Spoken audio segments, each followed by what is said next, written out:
They say that if you're pissing people off, you must be doing something right. If that's true, then my last video was pretty good. As I mentioned before, I enjoy reading your comments. I especially like the whining comments. Those are the ones that complain about what I say, but offer no counter-arguments. I take pleasure in these comments because, like Conan the Barbarian, I love to hear the lamentations of my enemies. Conan, what is best in life? To crush your enemies, see them driven before you, and to hear the lamentation of their women. That is good. Speaking seriously, I've been planning to make videos to respond to some frequently raised objections and criticisms. This video is the first of that kind. Today I will respond to Sudeep Sengupta, who disagreed when I said that Nadal avoids Djokovic in grass and hardcore tournaments. By responding to this one comment, we will also touch on several other subjects related to Djokovic-Nadal rivalry. Let's get into it. Does Nadal fake injuries to avoid Djokovic and Federer outside of clay? These are all of Nadal's retirements and walkovers in the last 5 years. In 2018 Australian Open, he retired in the quarterfinal.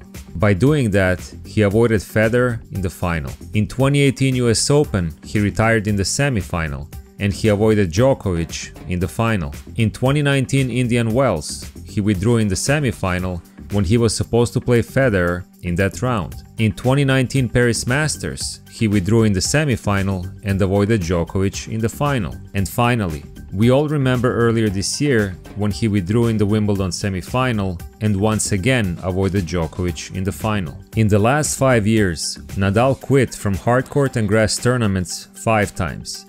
And all 5 times, he avoided Djokovic and Federer in the next few matches. Let's see how many times Nadal played Djokovic and Federer outside of clay in that same time span. He had 3 potential matchups with Federer. Nadal retired in 2018 Australian Open, withdrew in 2019 Indian Wells, and he played against Roger only once, in 2019 Wimbledon. In other words, Nadal avoided Federer in 2 of their last 3 potential matchups. In the last 5 years, Nadal was matched up against Djokovic outside of clay 5 times.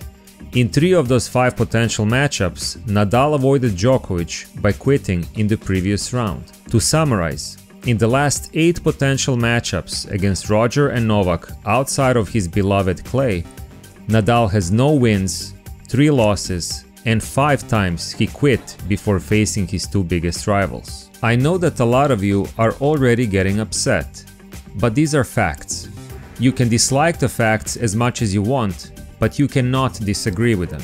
The only thing you can disagree with is my interpretation of the facts. Nadal fans will look at these facts and insist that it's all a coincidence. They will never admit that he avoids Roger and Novak on purpose.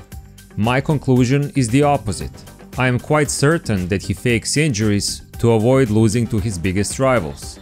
Of course, there is no way to prove who is right, but I can give you reasons why I believe what I do. The logical question is, why would Nadal avoid Roger and Novak? And the answer is simple. Because he can't beat them. On grass and hard courts, Nadal hasn't beaten Federer in the last 8 years. His last win against Roger was in 2014. Since then, he lost 6 consecutive times to Federer. Against Djokovic, it's even worse. Nadal hasn't beaten Novak outside of clay in the last 9 years. His last win against Djokovic was in the distant 2013. Since 2013, Nadal has lost 10 consecutive matches to Novak. And Nadal has had an especially miserable time on hard courts, where in the last 9 matches against Novak, he didn't even win a set. You heard it correctly. Nadal has not won a single set on hard courts against Djokovic in any of the 9 matches they played since 2013. And there's more.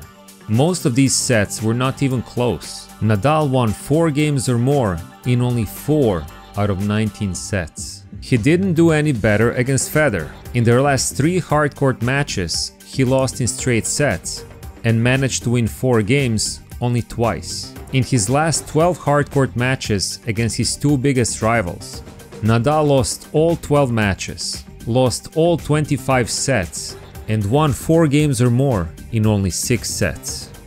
Why would Nadal avoid Roger and Novak outside of clay? Because he can't beat them. He can't even come close to beating them. At this point, I know exactly what Nadal fans are thinking. Whenever you point out that Nadal hasn't beaten Djokovic outside of clay in almost a decade, Nadal fans will tell you that it doesn't mean he can't beat him in the future. They say this every time without fail. They say this because they don't understand how badly Novak dominates Nadal on hard courts. Let's talk about that. The worst head-to-head record in history belongs to Gael Monfils, who lost all 18 matches that he played against Djokovic. Tied for the worst record is Richard Gasquet, who lost all 18 of his matches against Nadal. In third place is David Ferrer, who has an 0-17 record against Federer. Let's look at how these three players performed in their last 9 hard-court matches against their toughest opponents. Obviously, they all lost all 9 matches. Monfils won 6 sets against Djokovic, Gasquet won a set against Nadal, and Ferrer won 4 sets against Federer. In the 26 sets that he played against Djokovic, Monfils won 4 games or more in 11 of them. That's 42% of the sets. Gasquet won 4 games or more in 45% of the sets against Nadal. And Ferrer did it in 48% of sets against Federer. Let's compare this to Nadal's numbers against Djokovic. He also lost all 9 matches. He didn't win any sets, and he won 4 games or more in only 21% of sets that he played. If I said that Gasquet presents no threat to Nadal and has virtually no chance of beating him, most people would agree. And nobody would say that I'm disrespectful, and they would be right. But if I say that Nadal has no chance of beating Novak on hard courts, I am accused of being toxic and biased. But the truth is that Djokovic dominates Nadal more brutally than Nadal dominates Gasquet. The truth is that Nadal poses no threat to Djokovic on hard courts. None. In 9 consecutive matches, Nadal did not even come close to threatening Novak. And the only reason why I am accused of blasphemy for saying this is because I'm daring to say that about Nadal. How dare you? Guys, Gael Monfils, who against Djokovic has the worst head-to-head record of all time, is a far bigger threat to Novak on hard courts than Nadal. Monfils came close to beating Novak in their last match, something that Nadal hasn't done in 9 years. In fact, many other players are much more dangerous to Novak on hard courts than Nadal. Since 2013, Djokovic has lost 42 matches on hard courts to 25 different players. In that time, he obliterated Nadal every time they met. And don't forget that there are several other players who never beat Djokovic on hard courts, but they are still more likely to challenge him than Nadal. Hurkacz, Shapovalov, Berrettini, Fritz, Sinner, Alcaraz, all much bigger threats at this point. Djokovic against Nadal has not been a rivalry for a very long time. It's only a rivalry on clay. Nadal understands this better than anyone. Does Nadal run from Djokovic on grass and hard courts?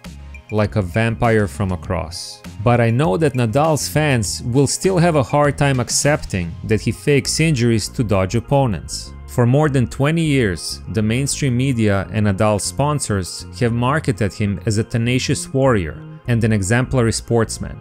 And the public has been conditioned to think of him in that way. But instead of blindly believing what the propaganda machine tells us, let's once again look at the facts. Was Nadal really injured every time he avoided Roger and Novak? Here are all of Nadal's walkovers and retirements in the last 10 years. In 2012, he withdrew from Miami Masters in the semifinal because of a knee injury and avoided Djokovic in the final.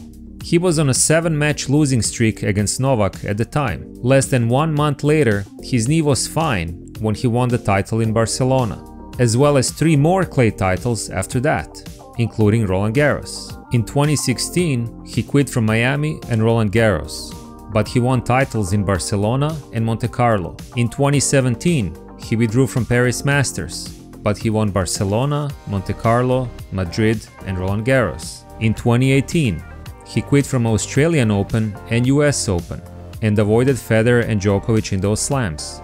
but he won Barcelona, Monte Carlo, Rome, and Roland Garros. In 2019, he quit from Indian Wells and Paris, and once again avoided Federer and Djokovic in those tournaments, but he won Rome and Roland Garros. And in 2022 Wimbledon, Nadal avoided Djokovic, but he won Roland Garros. In total, over the last 10 years, Nadal quit 9 tournaments, but only one on clay, the 2016 French Open. In the 6 different seasons when he quit tournaments because of injuries, he won 17 clay titles, including 5 Roland Garros titles. And while he avoided Federer and Djokovic on other surfaces, he accumulated an 8-1 record against them on clay. Furthermore, in Nadal's entire career, he has 16 walkovers and retirements, but only 2 on clay, and he quit from only 1 clay tournament in the last 18 years. I received a lot of criticism from Nadal fans for my never injured in clay season video, but that's exactly what the facts tell us about Nadal. He is never injured on clay. Has Nadal faked injuries to avoid Roger and Novak outside of clay? All the facts point to that. Nadal is lying when he says that he doesn't care about the GOAT race. Instead of listening to his words, look at his actions. He is desperate. The only way he could protect his head-to-head record against Djokovic and Federer was to avoid them on grass and hard courts. They figured him out, and he knows it. Only Nadal's fans still don't get it. Thank you for watching, and I will talk to you soon.